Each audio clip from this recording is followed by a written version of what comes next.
कभी देखा नहीं है, पर इतनी तेज धूप है, आप लोगों को भूख प्यास लग रही होगी। आप लोग अंदर चलकर कुछ खा लीजिए।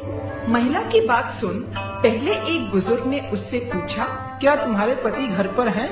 वो तो इस वक्त काम पर गए हैं। तो हम आपके घर नहीं आ सकते। शाम को जब महिला के पति काम से घर लौटे तो उसने पूरी बात अपने पति को बताई।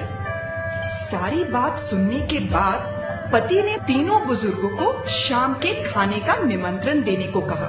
पति के कहे अनुसार महिला एक बार फिर उस पेड़ के पास पहुंची और उसने उन बुजुर्गों को खाने का निमंत्रण दिया।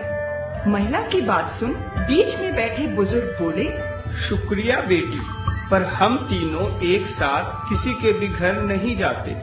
पर ऐसा क्यों?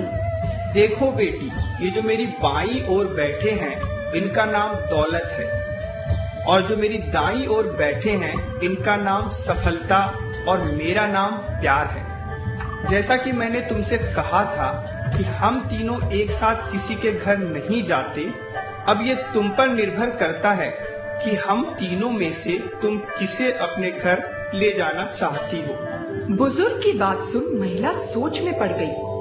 उसके लिए निर्णय कर पाना थोड़ा मुश्किल हो गया। उसने सोचा क्यों ना अपने पति की मदद ली जाए। वो भीतर गई और उसने अपने पति को सारी बात बताई। पत्नी की बात सुनने के बाद पति बोले, मुझे लगता है हमें दौलत को अपने घर ले आना चाहिए, क्योंकि उसके आते ही हम माला माल हो जाएंगे। नहीं नहीं, मुझे तो लगता है कि हमें सफलता को ले आना चाहिए, क्योंकि उसके आते ही हम जिंदगी में वो सब हासिल कर पाएंगे जिसकी हमें इच्छा है।